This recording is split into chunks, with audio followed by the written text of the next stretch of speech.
Good evening, guys. Welcome to tonight's video. So we're going to continue to talk about New Year's resolutions tonight. If you haven't seen the first video, check that one out. But if you remember from the first video, we basically just talked about how a lot of the time people just tend to bite off more than they can chew with their New Year's resolutions. And whilst a lot of the time what seem like very simple behaviour change can actually be a lot more complex, and there can be a lot of habits built into this what seemingly looks like one habit change, okay?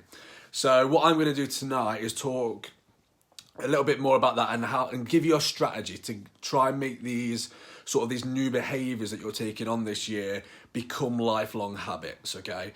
Now, I'm going to give you some statistics. These are, as well as the strategies from the book, The Power of Less, which is a great book on habit change, very short book if anyone wants to check that out. That's not a promotion, by the way, it's just a very interesting book that's helped me a lot. And basically in this, it talks about behaviours, okay, so it's all about habit change and building habits. And in this book, it says that, give you some statistics, which say that when you try to change a single behaviour at a time, you are 80% likely to make that a habit that you can sustain for a year or more. When you try and change two behaviours at a time, you are 35% likely to make those habits lifelong, or at least a year and moving on to lifelong. And when you try and change three habits at a time, that drops to less than 5%. Okay, so as you can tell, that is a huge drop, 75%, by trying to change three things at once rather than one. Okay, so as we mentioned in the first video as well, what seems like one habit can usually be a lot more. So it makes sense to break these down, okay? And I'm going to give you I'm going to give you some strategies to help get around that, okay? So the first one is, based on the statistics, pick one thing to do at a time and focus on that one. It makes sense to pick the one that you think will have the most benefit and the most impact on your life at this moment in time. And stick to this for at least 2 weeks, if not a month. Okay, just one thing. Remember the statistics, 80% likely when you change one thing, 5% likely when you change three things at once. So stick to one thing for at least a month. Secondly is choose an easy goal. We tend to go all or nothing as soon as we get a new behaviour that we want to change. It tends to backfire. So just start off easy, at least for the start. You can always make it harder when you get better and more confident, okay? So for example, if you think that you can exercise for 30 minutes a day, try 15. If you think that you could eat 4 servings of vegetables a day, try 2. And just start out at that for now. Like I say, you can always make it harder the more you get on, because this will just help you to build consistency, okay? And consistency is key, okay? Next is choose something measurable.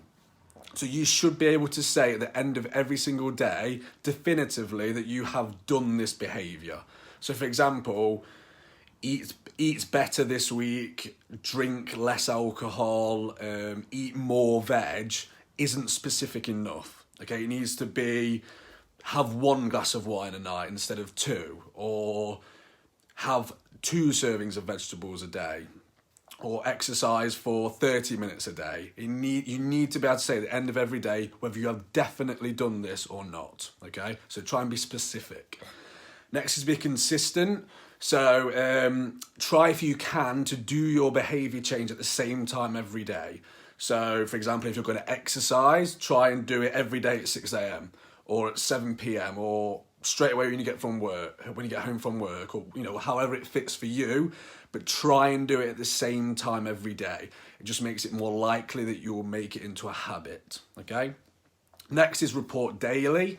So you could check in every 2 or 3 days to see how you've been getting on, but it has been proven that you'll be much more likely to make this into a habit if you check in every single day and keep yourself accountable every single day. And finally, and probably most importantly, is keep a positive attitude. Expect that this will be hard. Expect that you will slip up. It will happen. It's completely normal. Just accept it. Well, identify it when it happens. Accept that it happened and move on. Okay? Like we spoke about in the first video, it's not slipping up the least amount of times. It's getting back on track as soon as possible when you have these slip-ups, okay? So they're going to happen. It's just inevitable.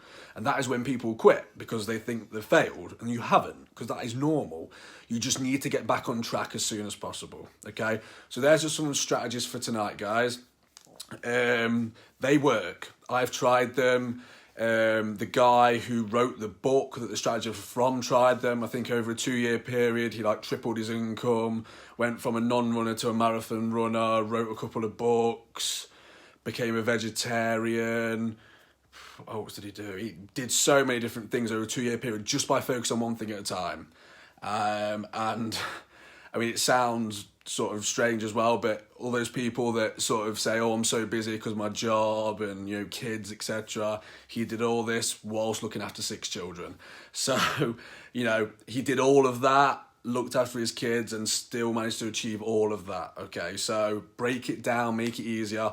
Next time round, we'll talk about sort of some goals that you can choose. Like I say, sometimes goals need to be broken down a little bit, so we'll talk about that next time, okay? So thank you very much for tuning in, guys, and I shall see you on the next video.